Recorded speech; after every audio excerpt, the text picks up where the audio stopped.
العلم هو النور الهادي والمفتاح لكل الخير من يرد الله به خيرا. بسم الله الرحمن الرحيم. أما محل الوقف فهو إن تم بحيث أنه لا يبقى انتظار المسند إليه أو به، فإن لم يتعلق ما بعده بما قبله أصلا فتام، وإن لم يتعلق إعرابا فقط فكاف، وإن تعلق إعرابا فحسن، وإن لم يتم بل يتعلق لفظا ومعنى كليهما فقبيح. أما التعلق اللفظي فهو التعلق الإعرابي، وأما المعنوي فما هو بين الحالين فصاعدا من حيث المعنى فقط. ويجوز الوقف على التام والكافي فالابتداء بما بعدهما. جی عبارت دیکھ لی آپ نے. گزشتہ کل سبق چل رہا تھا محل تام. یہ جو وقف کی 4 قسمیں بیان کی جا رہی ہے، وقف تام، وقف کافی، وقف حسن اور وقف قبیح، یہ باعتبار محل کے 4 قسمیں ہیں. محل کا معنی وقف کرنے کی جگہ، کہ بھئی وقف کرنا کہاں ہے کہاں ہے کہاں ہے اور کہاں کریں گے تو کیا ہوگا. کہیں تام ہوگا، کہیں کافی ہوگا، کہیں حسن ہوگا، کہیں قبیح ہوگا. تو باعتبار محل کی یہ 4 قسمیں بیان کی جا رہی ہے، جس میں سے پہلی قسم محل تام ہے، جس کی پوری تفصیل گزشتہ سبق میں آ چکی ہے. آج ہمارا سبق جو شروع ہو رہا ہے وہ جو ہے وقف کافی سے شروع ہو رہا ہے، یعنی وَإِن لَّمْ يَتَعَلَّقْ إِعْرَابًا فَقَطْ فَكَّافٍ، یعنی وقف کافی.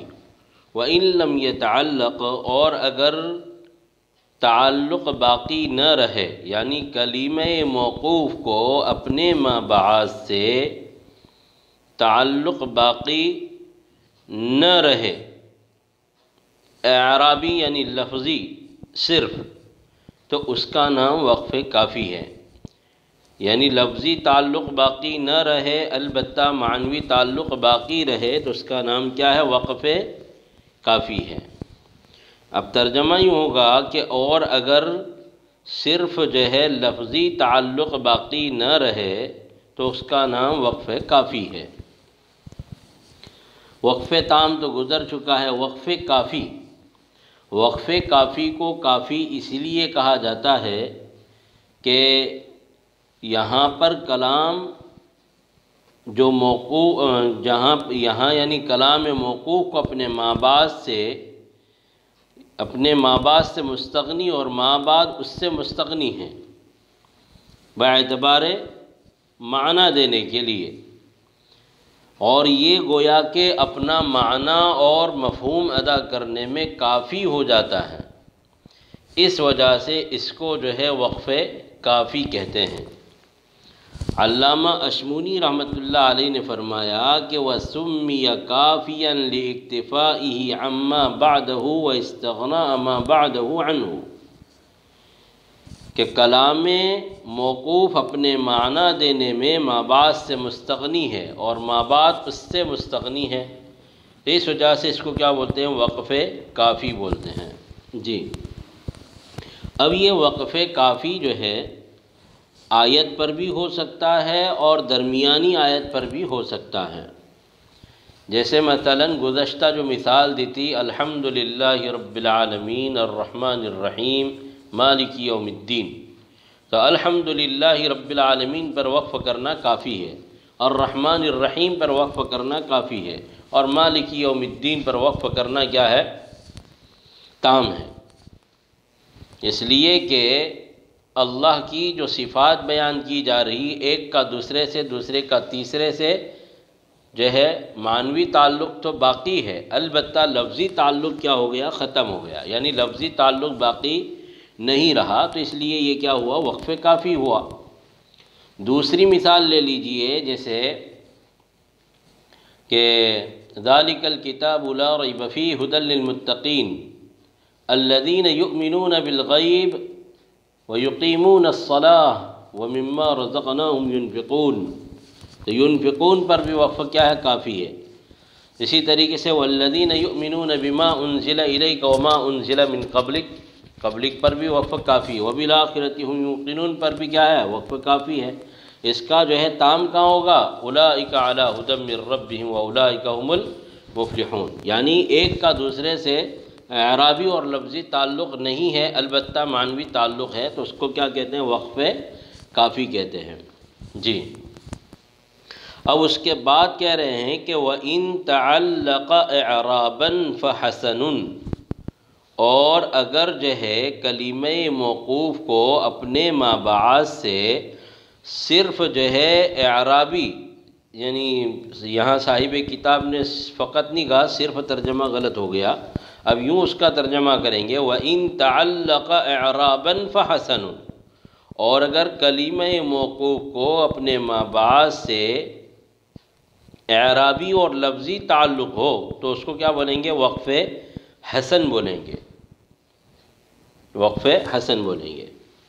جی، لیکن وقف حسن میں یہ ہوتا ہے کہ اس کو یعنی کلمہ موقوف کو اپنے ما بعد سے لفظی تعلق تو باقی رہے، البتہ جو ہے یہ کلام اپنے ما بعد کے بغیر اپنا مفہوم ادا کر دے۔ مثلا الحمدللہ رب العالمین میں الحمدللہ پر وقف کرنا یہ کیا ہے؟ حسن ہے، کہ الحمدللہ میں اگرچہ اس کا تعلق رب العالمین سے ہے، لیکن یہ بلا ما بعد کے اپنا مفہوم ادا کر سکتا ہے، تو اس کو کیا کہیں گے؟ وقف حسن بولیں گے۔ کیا بولیں گے؟ وقف حسن بولیں گے۔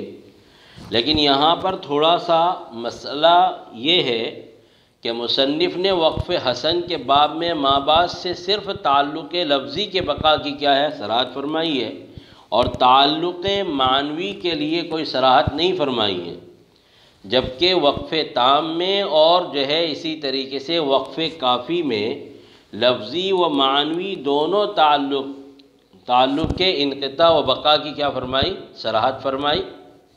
سمجھے کہ نہیں؟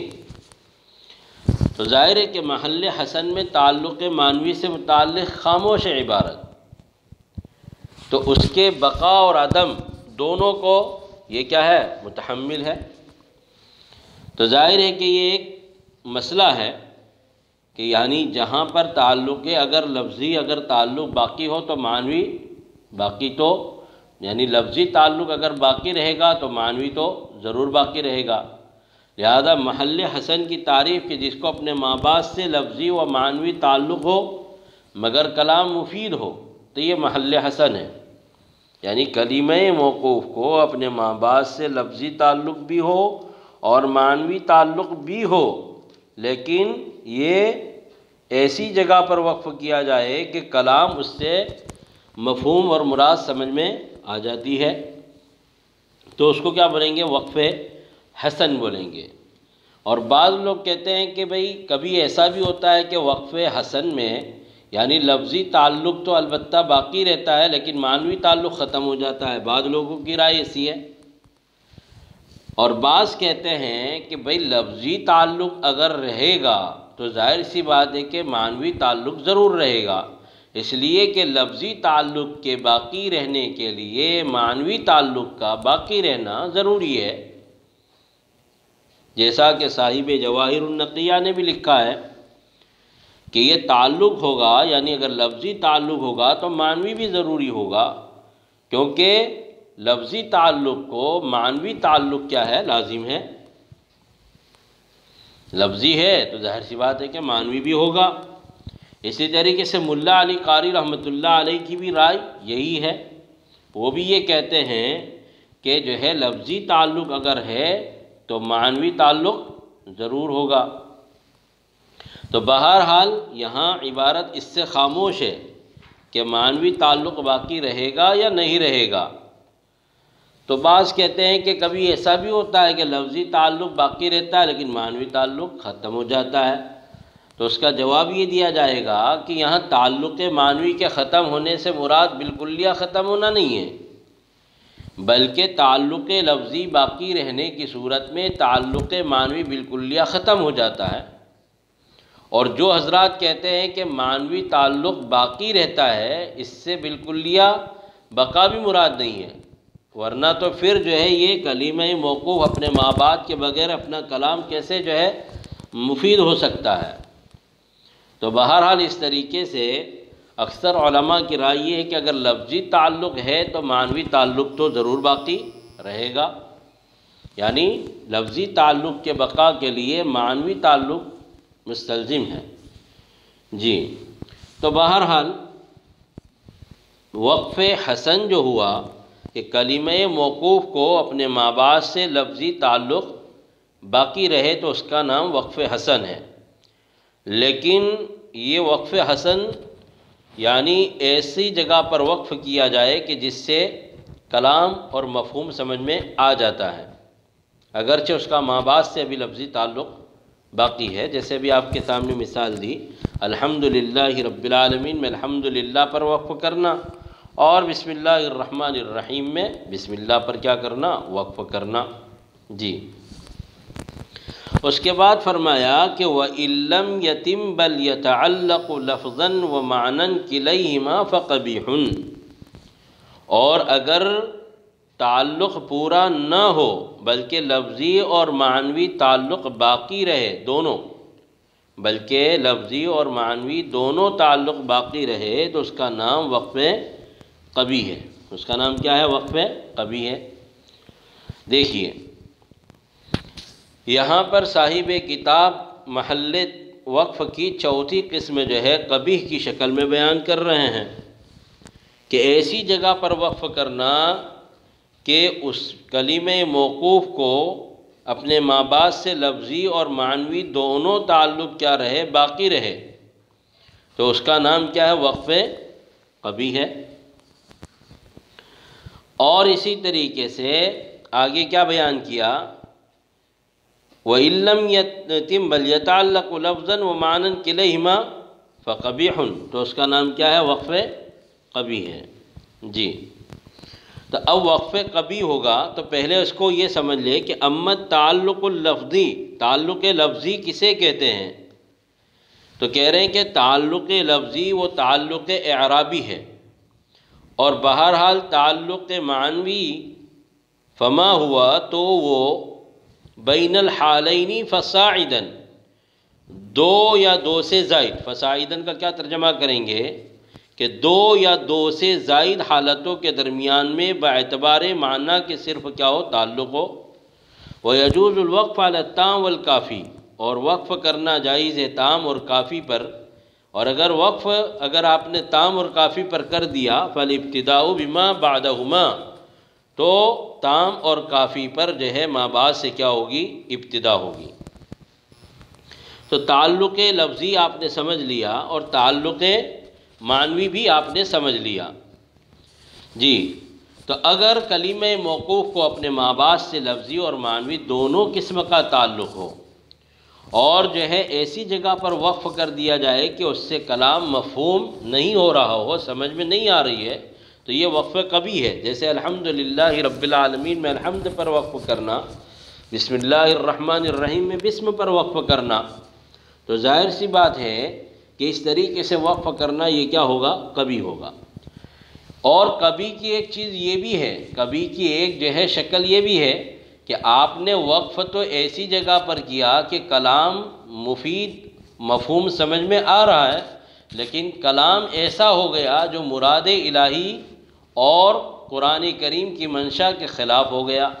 جیسے مثلا ان اللہ لا یستحیی کا بیان کر دیا الیاذ باللہ کہ بے شک اللہ تعالیٰ شرم نہیں کرتے، یا اسی طریقے سے جو ہے فویل للمصلین، اور تباہی ہے نماز پڑھنے والوں کے لیے، حالانکہ اس کا معنوی تعلق کس سے ہے؟ الذین هم عن صلاتہم ساہون سے ہے۔ تو بہرحال کلام تو مفید ہو گیا، لیکن کلام ایسا مفید ہوا کہ جس سے مراد الہی کے بالکل خلاف معنی ہو گئے، تو یہ بھی ایک وقف قبیح کی کیا ہے؟ مثال ہے۔ تو تعلق لفظی کسے کہتے ہیں؟ کہ ایک لفظ کا دوسرے لفظ کے ساتھ اور ایک لفظ کا دوسرے لفظ کے ساتھ اعرابی تعلق ہو، یعنی جس کا اعراب کسی دوسرے لفظ پر کیا ہو؟ موقوف ہو، تو ان کے باہمی تعلق کو کیا بولیں گے؟ لفظی اور اعرابی تعلق بولیں گے۔ جیسے موصول کا صلہ سے، شرط کا جزا سے، ذوالحال کا حال سے، عدد کا معدود سے، فعل کا مفعول سے، مبتدا کا خبر سے، مضاف کا مضاف الیہ سے، وغیرہ وغیرہ۔ تو یہ دونوں یعنی اس طریقے کے تعلق ایک دوسرے سے کیا ہوتے ہیں؟ مربوط ہوتے ہیں، اور ایک کا تعلق دوسرے سے کیا ہوتا ہے؟ لفظی تعلق ہوتا ہے اور اعرابی تعلق ہوتا ہے، کہ جب تک یہ دونوں ایک دوسرے سے نہیں ملیں گے وہاں تک ان کا اعراب متعین نہیں ہوگا۔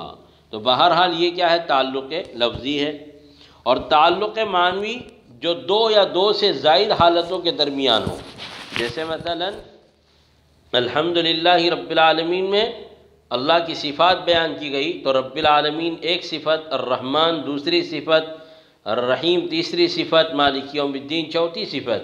تو یہ جو ایک کا دوسرے سے، دوسرے کا تیسرے سے، تیسرے کا چوتھے سے کیا ہے؟ معنوی تعلق ہے۔ تو گویا کہ مالک یوم الدین پر کیا ہوگا؟ وقف تام ہوگا۔